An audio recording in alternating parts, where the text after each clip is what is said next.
International ஸ்டூடெண்ட்டாக வேறு கண்ட்ரியில் போய் செட்டில் ஆகணும் அப்படின்னு நினைக்கிறீங்கன்னா மெயினாக 4 விஷயம் நீங்கள் யோசிக்கணுங்க. Number 1 very common, post study work visa என்ன மாதிரி கிடைக்கும்? 1 இயர் கிடைக்குமா, 2 இயர்ஸ் கிடைக்குமா, 3 இயர்ஸ் கிடைக்குமா? ஜாஸ்தி இருந்தால் ஜாஸ்தி பெனிஃபிட். நம்பர் 2 என்னன்னு பார்த்தீங்கன்னா, அந்த போஸ்ட் ஸ்டடி வீசால இருந்து பிஆராக மாறுறதுக்கு என்னென்ன பண்ணணும், அது வந்து ஈஸியாக இருக்கா கஷ்டமாக இருக்கான்றது நம்பர் 2. இது வந்து ரொம்ப காமன். நிறைய பேசப்படாத விஷயம் வந்து என்னன்னா, மூணாவது பார்க்க வேண்டியது பொலிட்டிக்கல் அட்மாஸ்பியர்.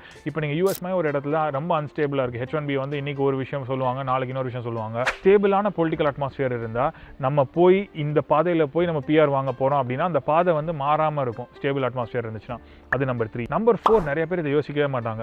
நீங்கள் போகிற கண்ட்ரியில் நிறைய சிட்டிஸ் இருக்கும், நிறைய யூனிவர்சிட்டிஸ் இருக்கும் இல்லையா? நீங்கள் எந்த சிட்டியில் போய் படிக்கிறீங்களோ அந்த சிட்டியில் தான் 90% செட்டில் ஆவீங்க ஜாப் வாங்கி. ஏன்னா அங்கே தான் உங்கள் ஃப்ரெண்ட்ஸ் சர்க்கிள் இருக்கும். அந்த சிட்டி வந்து இப்போ நீங்கள் ரொம்ப எக்ஸ்பென்சிவான சிட்டி சூஸ் பண்ணிட்டீங்க அப்படின்னா you will have to face the pain for a longer duration. இதே நீங்கள் ஃபார் எக்ஸாம்பிள் மெல்பர்னுக்கு போகிறீங்க, சிட்னிக்கு வராமல் அப்படின்னா the housing prices are very cheaper in Melbourne. So long termல வந்து உங்களுக்கு better benefits in Melbourne.